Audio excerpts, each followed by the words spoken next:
First thing Monday morning, I woke up with this massive feel of pressure. Now, it was all a bit self-created.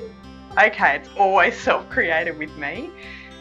And within 24 hours, I got to this threshold of having to find a way to release that pressure.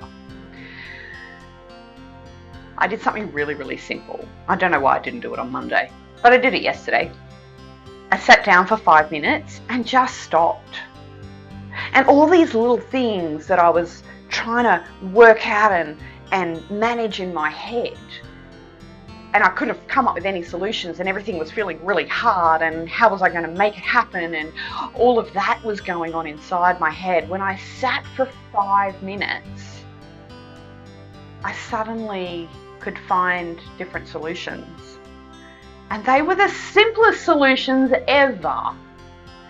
And now this morning when I woke up, I just felt this amazing sense of relief.